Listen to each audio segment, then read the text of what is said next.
Second day mga kababayan ng filing ng Certificate of Candidacy sa mga tatakbong mga senador, congressman, gobernador, mayor, board members, councilors sa lungsod at mga bayan-bayan sa buong Pilipinas. Sa ating mga kandidato sa pagkasenador mga kababayan, yung mga latest ngayon, nag-file na rin po ng Certificate of Candidacy doon sa Manila Hotel. Naglagay kasi po ng tent doon sa Manila Hotel para hindi masyadong nagsisiksikan po ang Commission on Elections. Nagpapagang mga balita at pagtalakay sa mga isyu ng lipunan. Bulsa! Opinyon, banat at paglalantad sa katotohanan. Bulsa! What you see is what you get. You decide. Meet nila yung Manila Hotel para sa filing ng candidacy ng mga kakandidato sa pagka-senador, party list representatives. Nag-file na po ng kanyang COC si Super Ate Amy Marcos. Bongga po yung mga kasama ni Amy. Lahat nagpakapula. Kaya pala dyan, Mr. Maravillas, nakapula ka rin. Nagkataon din mga kababayan lang. Nagkataon lang din na nakapula tayo. O kasama mga kababayan ni Amy Marcos, yung nanay niya, si First Lady Imelda Romualdez Marcos. At marami pa mga kababayan na mga politiko ngayon, karamihan yung nasa administration slate po, ang nag-file na rin ng kanilang COC.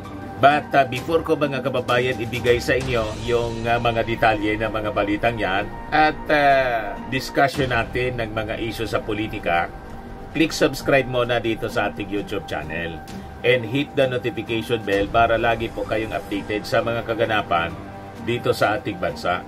Like and share na rin po ninyo ng ating video. At huwag na rin po ninyo na skip yung ating mga commercial ads para tuloy-tuloy lang ang pag-unlad ng Bagong Pilipinas. At itong ating programa mga kababayan, atin sa inyo nitong ating mga sponsors. Firmax Firming and Lifting Cream. Pinapay po sa mga pulses in affected area. Mainam po ito sa mga pains at paninigas ng mga kaso-kasuan. Ito sa mukha naman yung application, anti-aging, Automax po siya. Ito ay Glow 60 mga kababayan. Whitening po siya. Made in South Korea. Ito naman po, Ningxia Red Mix Fruit Drink. Gawa po siya sa goji berry. May anti-cancer properties po siya. At sa mga naghanap po ng malinis and spacious fitness gym, pumunta lang po kayo sa aming Colossal Fitness Gym. May Grab car rental din po kami. At bills payment po sa aming office. At saka sa mga mahilig po sa mga imported bags, manood po kayo sa live selling ni Madam Aileen Rosales sa kanyang Aileen Closet po. Pati mga shoes, ito yung kanya po.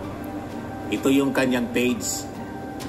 Kita ninyo, napakagandang mga online selling po siya. Si Madam Aileen Rosales. Cellphone number niya po, 773-798-7816. So, balikan natin mga kababayan yung ating mga kwento, mga updates sa filing ng COC na mga tatakbo sa pagkasenador at iba-iba pang mga posisyon, yung mga known personalities mga kababayan. Ito si Super Ate, may kasamang mga drummers po at mga supporters niya. Tingnan natin ito mga kababayan. Festive na festive po para festival. Diba? Ayos na ayos si Super Ate, mga kababayan.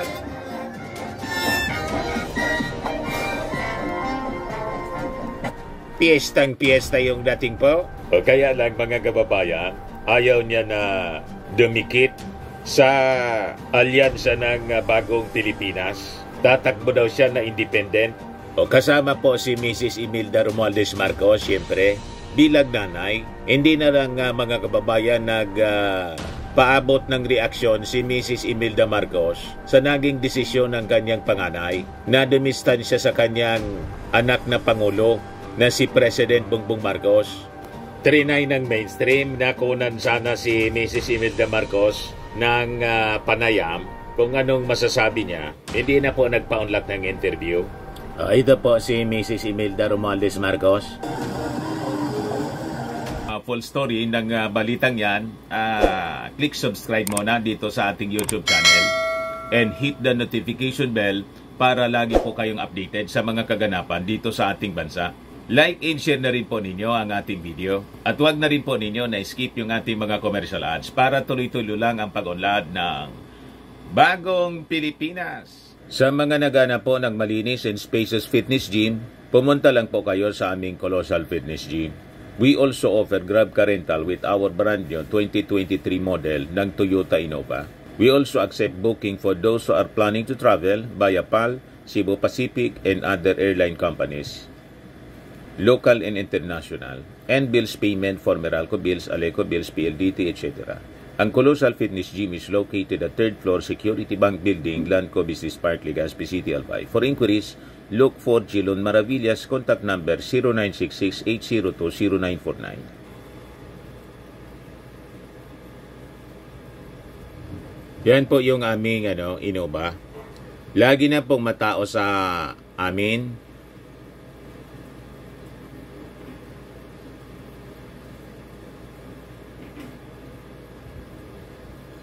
Yan po mga bagong clients namin.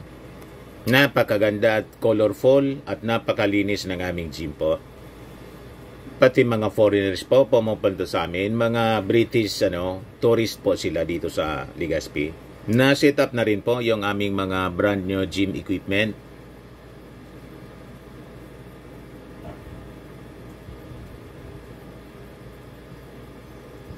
May treadmill na rin po kami. Ito naman po yung bago naming product na binibenta online. Eye Glow Serum, whitening po siya. Tingnan ninyo yung epekto sa aking anak na architect before and now. Yung mga inquiries po ninyo, dumiretso na lang kayo sa kanyang Facebook account, Riz Maravillas. Ito naman po, Firmax Firming and Lifting Cream. Pinapahid po sa mga pulses and affected area. Mainam po sa paninigas na mga kaso-kasuan. Ito naman po, Automax Radiant Serum. Sa mukha naman yung application, anti-aging po siya. You will look 10 years younger than your age. Sa mga cancer patients naman po, baka lang gusto ninyo itong itry. Neng siya red mixed fruit drink.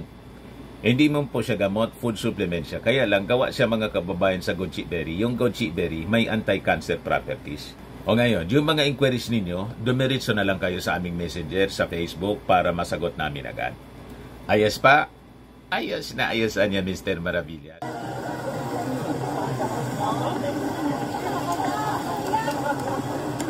Trinay ng inquirer po, reporter, na interviewin at iba pang mga reporters ng mainstream media. Ma'am, may we get your comment po sa pag-alis po ni Senator Amy Marcos po sa slate po ni President Bongbong Marcos?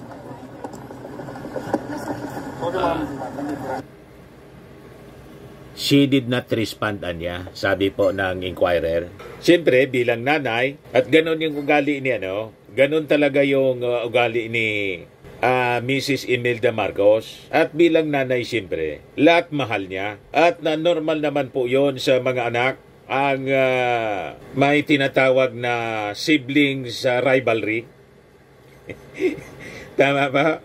Lalo mga kababayan, si Amy Marcos, I think siya ay yung una na ginugroom ng kanyang tatay noon na sumunod sa kanyang yapak. Kasi siyempre, siya yung pinakang matanda. Kaya nga po, si Amy Marcos, di ba, niready na, noon pa man-trainade na din na maging leader ng kanyang tatay. As the kabataan, first kabataang barangay president. Di ba? Naalala ninyo? Kaya lang, siyempre mga kababayan, yung mga plano ng magulang para sa kanilang mga anak, minsan po, iba yung nangyayari sa future. Di ba? Nauna si Bongbong Marcos. Na maging Pangulo, mga kababayan.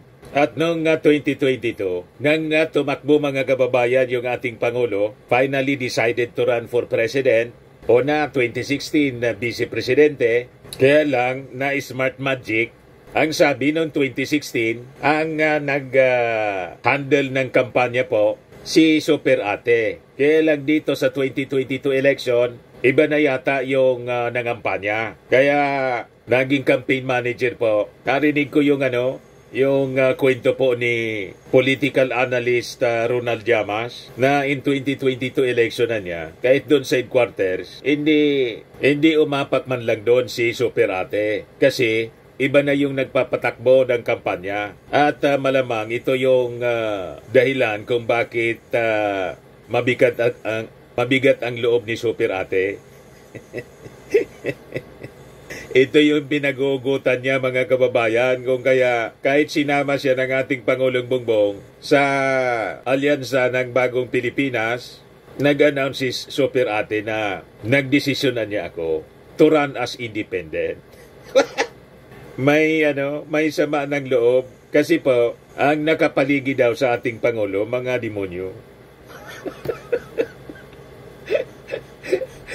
O, di ba? So, kasama ni Super Ate sa pag-file si Mrs. Imelda Marcos, yung kanyang dalawang anak ni Senator Amy Marcos na si Borgie at si Michael Manotok. Di ba? Wala niya si Bongbong. Si President Bongbong. Yung endorsement nga sa kanya sa wala doon si Amy. Alangan man pupunta si President Bongbong para samahan siya sa filing na umalis nga. Di ba? Yung sabi ng ating Pangulong Bongbong, bahala niya siya. Pero we will still support Senator Amy Marcos kahit pinili niya na to run as independent. May ganon, mga kababayan. Sabi dito sa balita, members of the Marcos clan came in full force to support Amy, with former First Lady Imelda Marcos making a rare public appearance to support her daughter. Her sons Borgie Manotok and Michael Manotok were also able to join her. Amy reiterated that she will not join the administration slate, opting to remain a free agent. She is still a member of the Nationalist Party but said she will refrain from joining an alliance for now. Ako'y mananatiling malaya at matatag, sabi po ni Amy Marcos. I choose to remain free and loyal, not to any group, but to every Filipino. Armed with my achievements for the nation in the past term, the laws I dedicated for the people, the truths that I never strayed from in the path and principles of my father, to serve every Filipino without favor except for the welfare of every citizen, sabi po ni Amy. Adi, pagbigyan na natin ngayon, nasa mga mamamayang Filipino na, kaya lang yung mga Marcos loyalist, pero hindi naman po lahat, offended sila sa mga naging aksyon po ni Senator Amy Marcos na mas dumikit pa sa mga Duterte kaysa sa kanyang kapatid na presidente na, mga kababayan. At naging kritik pa ng ating administrasyon. So, this is a great gamble, mga kababayan, for Senator Amy Marcos. Kasi napanood ko yung programa po ni Sal Panelo, ang tawag kay Senator Amy, mangga. Never daw sila na iboboto si Senator Amy Marcos. So yun ang risk, mga kababayan. Pero sabi ni Senator Amy, hindi daw siya namamangka sa dalawang ilog, kundi siya mismo yung ilog. Yan ang sabi ni Senator Amy kahapon. Paano niya akong mamangka sa dalawang ilog na ako yung mismong ilog? O ito yung after filing, yung statement ni Senator Amy Marcos. Pakinggan din natin, mga kababayan. Yes, magandang umaga po sa inyong lahat. Nakapag-file ako. Ako yung ika-19 na kandidato na pumila para sa senador. Ako'y pumila sa ilalim ng dati kong partido, nasyonalista, pero hindi po ako kaalyado ng anumang pangkat, anumang sektor, anumang grupo. Kaya tinataya ko na ako'y mananatiling malaya at matatag. Sa inyong lahat, sisikapin kong sagutin ang inyong mga tanong, pero hindi ko alam lahat ng sagot. This is a work in progress. This is the first time I've ever done this. But I have not resigned my old party, the Nacionalista Party.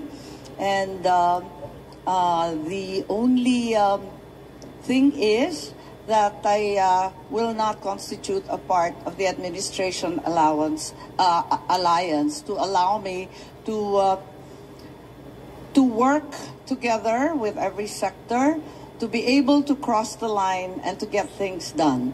So, eto po ang aking pinipilit gawin. Hi, ma'am. Good morning. Ma'am, pero can we just be clarified? Apa. So, yung tama bang sabihin na nag-beg off kayo sa endorsement ng administration coalition? Ganun na nga. Kasi baka magkaroon ng iba't ibang kulay at hindi masara yung pinto sa iba't ibang sektor, mas maigi na. Alam naman natin ang halalan, madugo, mainit, mabagsik ang usapin, mas mainam na wala akong kalaban. Ayoko kasi ng ganoon, ang nais ko talaga, hindi tumahak ng dalawang ilog, kundi maging yung iisang ilog, ang malaking tubig, ang dagat kung saan magtatakpo lahat ng ilog. Para makausap natin lahat ng sektor, tatayo ako ng mag-isa. At yung NP, dati ko na kasi partido yon at wala naman tayong kikitang sabit sa hinaharap. Opo, pero Sen, bago po yun, nagkausap muna kayo ng presidente na i-discuss nyo po ito sa kanya. Wala nangyari kasi, sabi niya, paano ba ito kung magkaroon ng, syempre, yung banatan kapag eleksyon, di ba? Birahan, may laban-laban. Napaisip ako Sabi ko, paano? Kahit hindi ako ang magsalita ng maenghang o mag-insulto o kutyain yung sino man, okay lang yun. Ako kaya kong hindi gawin yun kasi hindi naman ako palaaway. Sabihin na ako'y matapang o di kaya mataray pa, okay lang. Pero hindi talaga ako palaaway. Baka hindi ko matiis kapag maanghang na yung sinasabi tungkol sa iba pang sektor. Ma'am, one last. Pero barkada niya yung palaaway. Pero po kayo sa possible, bawa po, na kaibigan po ninyo si Inday, friend niya, palaaway. Tapos si Digong mismo, palaaway, inaaway yung kanyang kapatid. Yun. Ang akin lang, nili ko na maging malaya para hindi na ako kakampi kanino man, laban pa sa iiba, mas maigi na. Piliin na lang natin ang sambayan ng Pilipino. Okay. Michael Rogas, please. Ay ma'am, magandang umaga po. Michael Rogas po from Radyo Pilipinas. Ano po ang pakiramdam kasama po natin ang dating unang ginang sa pagpapile po ng ating Certificate of Candidacy? Yung nanay ko excited, hindi nakatulog yan. Alas 5, natulog, biglang nariyan na. Alas 7, nasa simbahan na, nakikidasal. At yan, kasama si Imelda. Yung swerte at yung wisdom niya sa politika ay maibigay rin sa akin. Nabanggit na po kanina, sususugan ko lamang po yung naunang tanong about Vice President Sara. Kung sakali magkaroon ng endorsement sa pagitan po ni VP Sara at sa inyo po, tatanggapin po ninyo, ma'am? Hindi natin alam. Ang hinihiling ko yung endorsement ng lahat. Sana talagang tuloy-tuloy ang pagsusuporta at pagmamahal sa akin. Kanina sa labas, napakainit. Pero nagdating ibang panig mula pag tinanggap niya yung endorsement ni Inday, alam na. Tapos dumating din yung mga IP namin. Yan, yung mga igorot nariyan sa labas. Natutuwa naman ako dahil andyan yung endorsement ng iba't ibang senior citizen, yung ating mga TODA, yung ating mga young farmers at kung sino-sino pa. Kasi sa pakiwari nila, kahit papano, may nagawa naman tayo. Higit sa lahat sa mga magsasaka pagkat ako yung pasimuno doon sa pagmimigay ng mga titulo, yung Agrarian Reform Condonation, yung bilyon-bilyon na utang na pasawala natin at nabigyan sa wakas ng individual titles ang ating mga magsasaka. Pero step 1 pa lang yan kasi alam natin may titulo nga, wala namang pera, wala namang pambili ng abono, wala namang pambili ng krudo at dahil dito tatakbo ako muli. Maraming hindi pa tapos. Andyan din sa labas, kasama ng mga seniors, yung ating mga PWD at saka senior citizens. Yung PWD at saka yung solo parents, wala pang tulong talaga ang pamahalaan sa kanila. Kaya andyan sila kasi sabi ko, pagkatapos ng seniors, unahin muna natin yung lola at mahirap na. Abay, sumama sila. Kaya yan yung mga endorsement na talagang nag-aantik sa akin na tumakbo muli. Thank you so much, ma'am. Okay, may tanong pa po. Go ahead. Pakipas ka lang. Thank you. Hi ma'am, good morning po. Amor po from Newswatch Plus. Ma'am, to clarify, yun pong filing po ninyo ay under Nationalista Party pa din po. Oo. So, but you also yung may said partido na pa rin siya. niyo po maging independent. Pero hindi siya where does sasama it sa start kampanya and ng Hindi, kasi alam naman alyansa. ninyo, nagkaroon ng mga alyansa. Di ba may isang alyansa, 5 partido. May isa pang alyansa na 2-3 partido.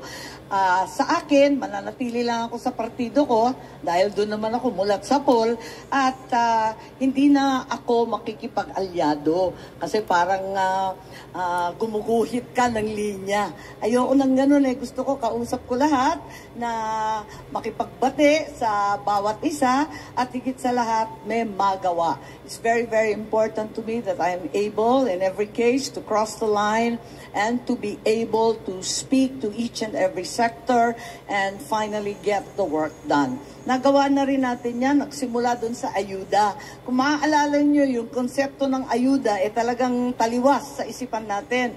Pero nung panahon ng COVID-19, nangailangan talaga ng matindi ang lahat ng sambayanan. Kaya nagsimula tayo magbigay ng SAP 1, SAP 2, iba't ibang klase ng ayuda at pinalawak yung AIX. Ako noon yung chairperson at pasimuno noon under President Rodrigo Roa Duterte. Nung dumating na ang panahon ngayon, ayun, tuloy na lang natin yan. At nais ko pang ituloy na hindi Kay lamang Digong talaga ayuda, po ang inclination. kundi dagdagan ng sahod. Kahit hindi minimum wage, sahuran na natin ang marginal farmers, bigyan na rin natin yung mga naghihirap na toda, yung naghihikahos ng mga market vendors. So yan ang pakay natin. Tuloy-tuloy lang po para sa akin, yung nasimulan na condonation ng penalties sa interest ng mga agrarian reform beneficiaries. Nag-umpisa rin kay Presidente Duterte para sa akin tuloy-tuloy. Yung nangyari kay Presidente Bongbong at ang nangyari ngayon, talagang at naibigay na yung mga titulo. Ang sumunod naman dyan, bigyan natin Namamaga talaga sa dalawang ilog pa. Sa krudo, sa binhi at iba pa. Okay, next. Go ahead. Just one more question po from me, ma'am. Would you care to comment po on the administration slate? Yun pong ngayon 11-man senatorial slate. May mga nagsasabi daw po kasi na same old faces and family members, yun pong mga nandun sa slate. Would you care to comment on that po? Mahirap mag-comment, hindi na ako kabahagi eh. Pero sabi naman ng aking kapatid, okay lang, naintindihan naman niya. Lagi naman ako pasaway nung bata pa kami. Kaya sabi ng kapatid ko, ayos lang, susuportahan pa rin ako. Ako naman, di naman kami kailanman nag-aaway. Hindi naman kami nagsasagutan o nagkakainitan. Ang amin lamang, talagang ito paniwala ko na higit ako makakatulong sa kanya at hindi siya malalagay sa alanganin. Ganon din ang iba pang mga pangkat, baka mag-alangan sila sa akin at kung ano-ano pa maisip, mas maigi na wag nang mag-alyansa. Okay. Good morning, ma'am. Dwight De Leon po from Rappler. Some pre-election surveys are placing you on the bottom half of the Magic 12. Does this worry you, and what can you say about some observations that baka daw dahil hindi kayo makapili ng isang side between the fight between your family and the Duterte family? Ang aga-aga pa para makinig sa survey. These are all so early. So tingnan natin as this goes. Ako lang, Kayod Marino pa rin lang. Ganyan naman talaga yung ginagawa ko. So ikot lang ng ikot. Yung ikalawa mong tanong, yung nasagot ko na hindi ako namamangka sa dalawang ilog, kundi inaasahan ko na ako ang maging ilog kung saan nagtatakbo ang lahat ng tubig. Siya daw yung ilog. Thank you, Ma'am. Time is 48 minutes. Time is up. Yes, maraming salamat. Pasensya po. Time's up daw eh. Lahat kasi na nagpa-file, mga kababayan, binibigyan ng mga pagkakataon na makausap ng media. So mga nag-file ngayon, si Ping Lacson nag-file na rin po, si Tito Sen, si Lito Lapid. Yan ang mga latest na nag-file. Kahapon si Tol Tolentino, may 17 candidates na po na nag-file kahapon. So ngayon, baka yung mga big names sa politics po, isa-isa na po na mag-file ng kanilang certificate of candidacy. Ito po yung nag-file kanina, yung Matso Black ng Senado, Tito Sen, si Ping Lacson, si Lito Lapid. Yung number 1, mga kababayan, na napili natin sa pagkasenador, si DILG Secretary Benhur Abalos, hindi pa yata. Hindi pa natin nakikita. Baka mamaya o sa susunod na mga araw, mag-file na rin po. So ako po, ang napipili ko pa lang po, 2, isang independent at isa nasa slate ng Bagong Pilipinas, Alyansa ng Bagong Pilipinas. Si Secretary Abalos at saka si Mark Gamboa, isa pong vlogger. Ayan po si Secretary Abalos. I-number 1 po natin. Kasi ang iba rito po, pabalik-balik na rin sa karamihan dito, pabalik-balik na lang po sa Senado. Although, sabi dito, 10 Marcos back senatorial aspirants in winning circle, sabi po sa latest na survey ng SWS. Ayan po, number 1 si Tulfo, si Soto, number 2, number 3 si Pia Cayetano, si Digong pumapasok pa rin, si Aimee, si Ping Lacson, si Revilla, si Villar, si Binay, si Lito Lapid, si Pacquiao, si Bato de la Rosa, si Bongo. 11 to 30 na po yung dalawa. So, malamang sa malamang, baka matalo itong si Bongo at saka si, Bato de la Rosa. Palitan na lang po natin sila, mga kababayan, ng mga new faces. So, isama natin, mga kababayan, si Benhur Abalos, number 1 po ninyo. Hindi siya pumapasok dito sa survey. Anyway, 8 months pa man, mga kababayan, yung before election. At saka si Mark Gamboa, new breed sa politika. Bagong mukha po. Pili na rin tayo po ng bagong mukha. Pari-parehas na lang po sa Senado yung mga nakikita natin. Fresh blood naman po. Para fresh minds, mga kababayan. Mga bagong ideas naman po. I-try natin ito po si Mark Gamboa. Sabi po niya rito, baguhin na natin ang politika sa bansa. Wala kang karapatan magreklamo kung puro trapo ang iyong binoboto. Tama naman po ang puntos niya. Di ba? Siging reklamo natin. Pero paulit-ulit, same po yung mga leaders na atin pong nilalagay sa posisyon. Gusto ninyo ng pagbabago, maglagay kayo ng bago. Diba? Ganun lang yan. Pag yung dati lang, yung ilalagay mo dyan, yung dati lang din. Wala kang asahan na bago. Kasi dating mga politiko. So, na-try na natin sila. Alam na natin yung karakas nila, mga kababayan. So, try tayo ng bago. Maganda man po ang kanyang mga plano. Senator sa 2025 elections. Gusto ko pong maging boses ng mga vloggers, online sellers, at mga freelancers sa Senado. Kasi ang pakiramdam po ng marami po sa mga kababayan po natin ay hindi sila napapakinggan. Interview po ng News 5. Hindi sila naririnig. Nagsisinungaling sa kanila, niloloko sila, ginagamit sila. So gusto po nating maging boses ng mga netizens, ng mga ordinaryong Pilipino dyan po sa Senado. Bibigyan po natin sila ng isang kasama, kakampi na makikinig po sa mga hinaing nila at mag-o-offer ng mga totoo at magaganda at maayos na solusyon para po sa mga problema nila. At totoo lang, marami nang frustrated sa politika natin. Parang paulit-ulit, pare-parehong mga pangalan, yung mga ine-elect, pero hindi naman sila, wala namang nagbabago sa buhay nila. So, Tama. gusto iparamdam doon sa mga ordinaryong tao. Basta ang punto natin, walang karapatan magreklamo kung puro binoboto ay parating puro trapo. Ang mga programa po natin, gusto nating bigyan ng dagdag kapital. Yung pong mga online sellers, dagdag kapasidad, dagdag Maganda naman po tulong ang para po sa mga mitiin content niya. creators, para sa mga freelancers, mas diba? mabilis na internet sa bawat sulok po ng Pilipinas. O kasi naniniwala po tayo na ito pong mga trabahong ito sa online ang makakatulong Yes. para po mag-angat sa kahirapan yung marami po nating kababayan. Tama. So yun po, at the same time, Personal ko siyang kilala, mga kababayan. Isang 24/7 Nakausap ko siya doon sa Manila. Nalalabanan po ang fake news. Okay? Sa Palasyo Malacanang. Pwedeng i-report sa kanila, tapos po, i-call out po nila, ipa-flag nila. Pwede nilang i-report sa Facebook, sa YouTube, o di kaya sa NBI. Kasi po, sa ngayon po, wala po Independent candidate siya po. Pwedeng pagsumbungan, pag po may mga Oso na ngayon ang independent. Si ganito, nag-aksidente si ganon. So, kailangan po merong opisina para po sa fake news. Sumunod po, gusto din po natin isang national Philippine ICT High School. Kung saan po magde-develop po tayo ng mga estudyante para po mga brightest na students natin na makapasok po sa technology sector. So yun po, maganda yung kanyang mga plataforma po, mga kababayan. New face sa politika, new name, fresh mind, mga kababayan. O ngayon, sabi natin kanina, walang tiwala po yung kampo ni Digong, yung inner circle ni Digong, kay Super Ate. Pakinggan natin yung sinasabi ni Panelo. Ito si Panelo sa interview ng SMNI.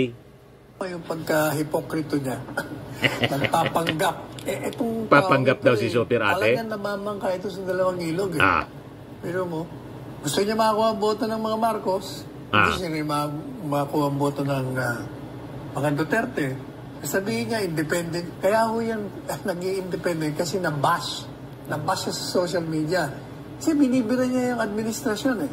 Sisiksik sa kunyari sa mga Duterte, binibira niya. Pagkatapos, nung kinuha siya ng siyempre kukunin siya kapatid. Ayan, nung binash siya, takbo naman siya, independent kunyari. Ngayon, nakita niyo yung sinabi niya, pag ako inimbitan, ba't naman hindi ako? Talagang wala ka mabuboto, makukuha ang boto sa akin. Miss. Talagang ito, user. So parang playing safe din siya. Hindi, talagang balat ka yan. Balat kayo pala. Ayan. Sa buhay, ang buhay sa mundo, yan ang number one, walking prepared. So malamang ilaglag siya, mga kababayan, ng both camps. Siyempre, na-offend yung kanyang kapatid, siyempre, si Presidente Bongbong Marcos, isusupport siya, iboboto siya si Amy Marcos. Pero paano yung humahawak ng kampanya ng bagong alyansa, ng alyansa ng bagong Pilipinas? Kung na-offend po, kasi parang sinampal po sila ni Super Ate. In-endorse na nga, mga kababayan, right after, a day after na i-announce ng ating Pangulo, nag-announce din si Amy na ako independent. Normal po yung ma-offend. Sinama ka na niya nga ang kapatid mo. Pagkatapos, iniwan mo kami rito. O di sige, mag-isa ka. Paano kung yung mga Duterte, ganon din. Sabi ko nga po, ang tingin kay Amy Marcos, baka spy. Trojan horse. Yun ang tingin sa kanya, mga kababayan. Isang manggagamit. So that is the risk na tinatahak ngayon ni Super Ate Amy Marcos. But anyway, sabi ko nga po, mga kababayan, that is her choice. Matanda na siya, responsable na siya, mga kababayan. Kung ano yung magiging resulta, consequences ng kanyang aksyon, tingnan na lang natin. Pag dating ng eleksyon, kung manalo siya, di okay. Pag natalo si Amy, that will be a painful lesson sa kanya. Na hindi pa pwede ang mamangka sa dalawang ilog. Although sinasabi niya, siya daw po yung ilog. Kaya hindi man daw siya namamangka sa dalawang ilog.